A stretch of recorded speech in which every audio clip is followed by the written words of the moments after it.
Good morning बच्चों। The lost child पढ़ रहे थे और अभी तक हमने पढ़ा कि बच्चा अपने पेरेंट्स के साथ मेले में जाता है और उसे रास्ते में बहुत सारी चीज़ें दिखाई देती हैं। कभी वो इंसेक्ट को देखने लगता है, कभी ड्रैगन फ्लाइज को देखता है, कभी फूलों को इकट्ठा करने लगता है और कभी डव की आवाज़ सुनकर उसकी तरफ भागता है। As they near the village the child could see many other footpaths full of throngs. जब वो गांव के पास पहुँचे, जिस गांव में मेला लग रहा था, बच्चे ने देखा कि बहुत सारे दूसरे फुटपाथ भी हैं जो कि फुल ऑफ थ्रोंग्स, थ्रोंग्स कहते हैं भीड़ को, यानी सिर्फ एक फुटपाथ पर ही भीड़ नहीं थी, बहुत सारे फुटपाथ जो भी आसपास के रास्ते थे सब पर भीड़ लगी हुई थी।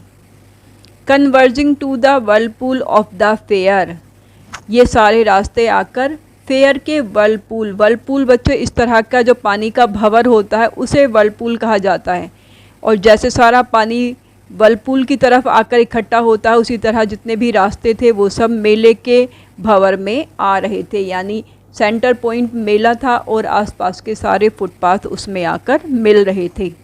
And felt at once repelled and fascinated by the confusion of the word he was entering. बच्चे को रिपेल्ड भी फील हुआ। रिपेल का मतलब होता है पीछे हटना। इतनी सारी भीड़ को देखकर वो पीछे हटने लगा और साथ ही साथ फैसिनेटेड भी हो रहा था, आकर्षित भी हो रहा था उस दुनिया के कन्फ्यूज़न से, यानी मेले के कन्फ्यूज़न से। मेले में बहुत सारे लोग थे, बहुत सारी अलग अलग तरह की आवाज़ें आ रही थी, अलग अलग तरह की दुकानें सजी हुई थी, तो वो आकर्षित भी हुआ और साथ ही थोड़ा डर भी गया, पीछे की तरफ भी हटने लगा, क्योंकि वो इस समय मेले की दुनिया में एंटर कर रहा था। ए स्वीट मीट सेलर हॉक्ड, सबसे पहले जो उसे दुकान दिखाई दी, जो स्टॉल दिखाई दिया, वो मिठाई का था और उसका जो सेलर था वो आवाज़ लगा रहा था, gulab jamun, rasgulla, barfi, jalebi. At the corner of the entrance, मेले का जो एंट्रेंस था, जो उसका प्रवेश द्वार था, उसके कोने पर ही मिठाई की दुकान थी।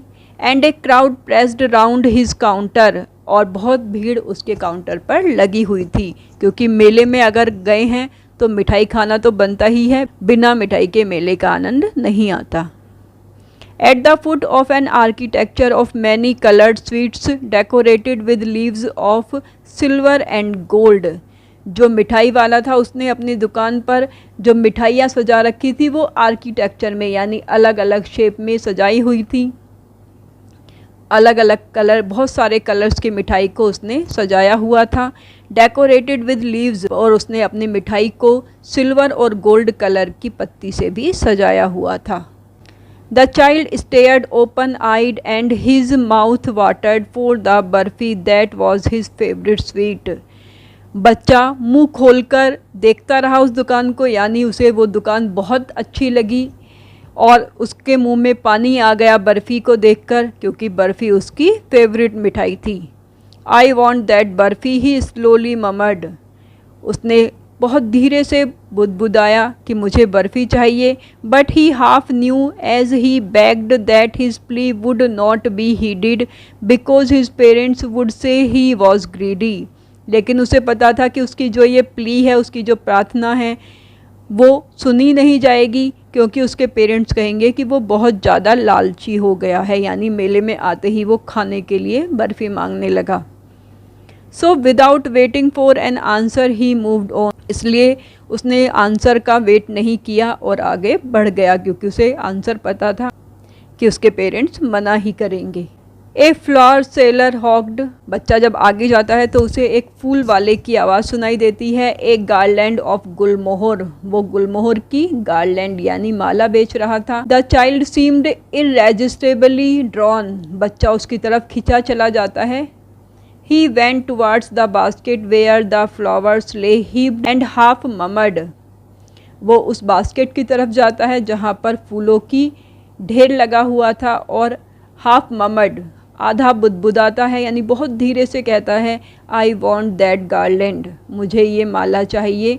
But he well knew his parents would refuse to buy him those flowers, लेकिन उसे पता था कि उसके पेरेंट्स वो फूल खरीदने से मना कर देंगे। Because they would say that they were cheap, क्योंकि वो कहेंगे कि ये फूल बेकार हैं, चीप हैं। So without waiting for an answer he moved on, इसलिए उस बेचारे बच्चे ने इस बार भी इंतज़ार नहीं किया आंसर का और आगे की तरफ बढ़ गया। A man stood holding a pole with yellow, red, green and purple balloons. इसके बाद जब वो आगे बढ़ता है तो उसे एक बैलून वाला दिखाई देता है जिसने एक पोल पर, एक डंडे पर येलो, रेड, ग्रीन और पर्पल कलर के बैलून्स बांधे हुए थे।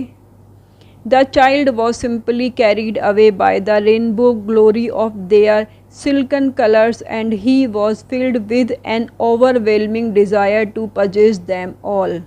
बच्चे को गुब्बारे के जो कलर्स थे जो कि सिल्की थे, उनकी ग्लोरी, और इस ग्लोरी को राइटर रेनबो कहता है क्योंकि जैसे रेनबो में 7 कलर हो उसी तरह वो गुब्बारे अलग अलग कलर के थे। बच्चे को वो सारे गुब्बारे बहुत अच्छे लगते हैं और उसके अंदर एक ओवरवेलमिंग डिज़ायर आ जाती है, यानी एक ऐसी इच्छा से दबाया नहीं जा सकता था कि उसे वो सारे चाहिए। 1 या 2 गुब्बारा नहीं चाहिए बल्कि सारे के सारे उसे वो चाहिए। But he well knew his parents would never buy him the balloons because they would say he was too old to play with such toys. उसे अच्छे से पता था कि उसके पेरेंट्स उसे बैलून्स खरीद कर नहीं देंगे क्योंकि वो कहेंगे कि अब वो इतना बड़ा है कि ऐसे खिलौनों से नहीं खेल सकता, यानी कि बैलून्स से छोटे बच्चे खेलते हैं और वो अब बड़ा हो गया है। सो ही वॉकड ऑन फर्दर, इसलिए वो आगे की तरफ बढ़ गया। A snake charmer stood playing a flute to a snake which coiled itself in a basket। बच्चा आगे बढ़ता है तो उसे एक सपेरा, स्नेक चार्मर सपेरा दिखाई देता है जो कि एक सांप के आगे बीन बजा रहा था और सांप कोइल्ड कहते हैं जब इस तरह से बैठे हुए होते हैं, तो सांप हमेशा अपनी टोकरी में इसी तरह से बैठता है। तो सांप बास्केट में बैठा हुआ था और सपेरा बीन बजा रहा था। Its head raised in a graceful bend like the neck of a swan. इसका सर यानी जो सांप का सर था वो उठा हुआ था बहुत ही ग्रेसफुल बैंड में, यानी बहुत ही गरिमा पूर्वक उसका सर ऊपर उठा हुआ था जैसे कि स्वान की यानी हंस की गर्दन होती है। While the music stole into its invisible ears, ऐसे लग रहा था जैसे सांप उस म्यूजिक को, जो बीन से संगीत आ रहा था, उसे सुन रहा है, हालांकि उसके जो कान थे वो इनविजिबल थे क्योंकि कहते हैं सांप के कान नहीं होते। Like the gentle rippling of an invisible waterfall, जैसे एक अदृश्य झरने की आवाज़, उसकी लहरों की आवाज़ सुनाई देती है, उसी तरह सांप के कानों में बीन की आवाज़ आ रही थी। The child went towards the snake charmer, बच्चा उस सपेरे की तरफ गया। But knowing his parents had forbidden him to hear such coarse music the snake charmer played, उसे पता था कि उसके पेरेंट्स ने उसे स्नेक चार्मर वाला जो कोर्स म्यूज़िक है, जो भद्दा म्यूज़िक है, वो सुनने से मना किया है। ही प्रोसीडेड फर्दर, वो आगे की तरफ बढ़ गया। सपेरे की बीन को सुनने का उसका बहुत मन था और सांप को देखने का भी, लेकिन अपने पेरेंट्स के डर की वजह से वो वहाँ पर नहीं रुका और आगे बढ़ गया। There was a roundabout in full swing, जब वो अब आगे बढ़ता है तो उसे एक राउंड अबाउट दिखाई देता है, उसे झूला दिखाई देता है जो कि फुल स्विंग में था, यानी बहुत तेज़ चल रहा था। Man, woman and children carried away in a whirling motion, उस झूले पर आदमी, औरत और बच्चे सब बैठे हुए थे और व्हिर्लिंग मोशन में यानी गोल गोल घूम रहे थे। श्रिक्ड, चीख रहे थे, and cried with dizzy laughter, उनकी हंसी डिजी थी यानी उन्हें चक्कर आ रहे थे और हंस रहे थे, चीख भी रहे थे, मिक्स आवाज़ वहाँ पर बच्चे इनको सुनाई दे रही थी। The child watched them intently, बच्चा उन्हें बहुत ध्यान से देखता रहा। And then he made a bold request, अभी तक उसने जितनी भी चीज़ें की इच्छा की थी वो बहुत धीरे धीरे से फुसफुसा कर करी थी, लेकिन इस बार उसको बहुत ज़्यादा इच्छा थी झूले पर बैठने की, इसलिए उसने बोल्ड रिक्वेस्ट यानी बहुत हिम्मत जुटाकर उसने रिक्वेस्ट की। I want to go on the roundabout please father mother, मुझे झूले पर झूलना है, please father mother. There was no reply, उसे कोई जवाब नहीं मिला। He turn to look at his parents, इस बार पहली बार वो अपने पेरेंट्स की तरफ देखने के लिए मुड़ा। अभी तक जितनी बार भी उसने कोई चीज़ लेने की इच्छा की थी, चुपचाप धीरे से कहा और फिर आगे की तरफ बढ़ जाता था बिना अपने पेरेंट्स को देखे हुए, क्योंकि उसे पता था कि उनका रिएक्शन कैसे होगा। लेकिन इस बार क्योंकि उसने बहुत ज़ोर से कहा था मुझे झूले पर बैठना है, और जब उसे जवाब नहीं मिला तो वो पीछे की तरफ मुड़ा देखने के लिए कि उसके पेरेंट्स क्या कह रहे हैं। दे वर नॉट देयर, लेकिन उसके पेरेंट्स वहाँ पर नहीं थे। या बच्चे को ये पता ही नहीं चला कि उसके पेरेंट्स कब उससे अलग हो गए, कब वो मिस हो गया था, कब वो मेले में खो गया, उसे पता ही नहीं चला था, क्योंकि अब तक वो आगे की तरफ बढ़ रहा था। पहले मिठाई को देखा, बर्फ़ी मांगी धीरे से, फिर आगे बढ़ गया, फिर गुब्बारे, फूलों की माला, सारी चीज़ें देखता हुआ वो आगे ही बढ़ रहा था।